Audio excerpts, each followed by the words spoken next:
सारण में चुनावी हिंसा के बाद जिस तरीके का माहौल देखने को मिल रहा है, वहीं उस माहौल को देखते हुए अब वहां पर 2 दिन और ये रोक लगा दी गई है कि इंटरनेट सेवा बंद रहेगी।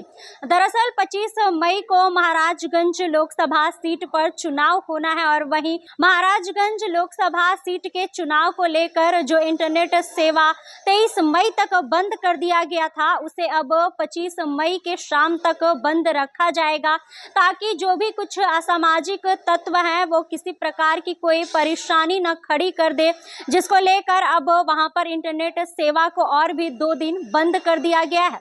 दरअसल राजद सुप्रीमो लालू प्रसाद यादव की बेटी 20 मई को मतदान के बाद यानी कि 5वें चरण के मतदान के बाद बूथ पर पहुंची थी, जहां पर बीजेपी और आरजेडी के समर्थकों के बीच भिड़ंत हो गई थी और वही उस भिड़ंत के बाद रोहिणी आचार्य ने बीजेपी पर आरोप लगाया है कि उनके गुंडों ने मेरे साथ मारपीट किया है, मुझे गाली गलौच दिया है और वहीं उसी को लेकर मामला भी दर्ज करवाया गया है। और अब खबरें सामने आ रही है कि 23 मई तक जो इंटरनेट सेवा बंद हुआ था उसे 25 मई तक कर दिया गया है, ताकि महाराजगंज लोकसभा सीट पर शांतिपूर्वक चुनाव हो सके।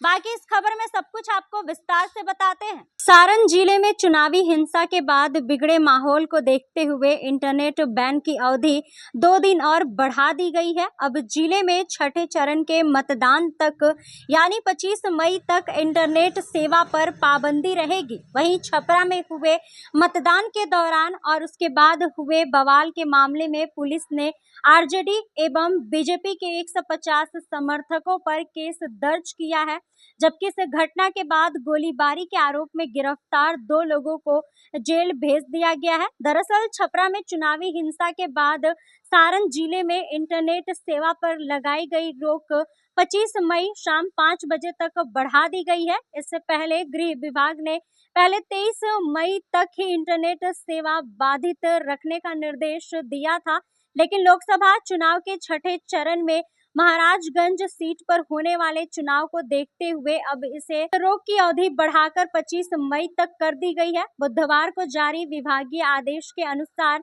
सारण के डीएम और एसपी की रिपोर्ट पर रोक की अवधि बढ़ा दी गई है। आशंका है कि महाराजगंज में होने वाले चुनाव में सारण के कुछ असामाजिक तत्व इंटरनेट के जरिए माहौल खराब कर सकते हैं, लिहाजा महाराजगंज में वोटिंग समाप्त होने के बाद इंटरनेट सेवा बहाल की जाएगी। मालूम हो कि टाउन थाना क्षेत्र के बड़ा तेलपा स्थित मतदान केंद्र संख्या 318 और 319 पर विगत 20 मई को मतदान के दौरान शाम में आरजेडी और बीजेपी कार्यकर्ताओं के बीच भिड़ंत हो गई। इस दौरान एक पक्ष ने दूसरे पक्ष पर पत्थरबाजी, गाली गलौच एवं लाठी डंडे चलाने का आरोप लगाया था। मतदान के दिन दोनों पार्टी के समर्थक मतदान केंद्र पर सुबह से लेकर शाम तक डटे रहे। ऐसे में रोहिणी यहां जब 2 से ज्यादा बार पहुंची तो बीजेपी समर्थक भड़क गए। उधर इस विवाद को लेकर हुई गोलीबारी में एक आरजेडी समर्थक की जान चली गई है। पुलिस इस घटना की जांच बारीकी से कर रही है। जांच के लिए फोरेंसिक लैब की टीम भिखारी ठाकुर चौक पहुंची और वहां से कुछ सैंपल इकट्ठा कर जांच के लिए अपने साथ मुजफ्फरपुर ले गई है। इस मामले में एसपी ने बताया कि प्रथम दृष्टया पुलिस की प्रशासनिक लापरवाही पाई गई है। पैनोरमा ग्रुप, जो सोचता है वो करता है, आपके अपने सपनों का आशियाना।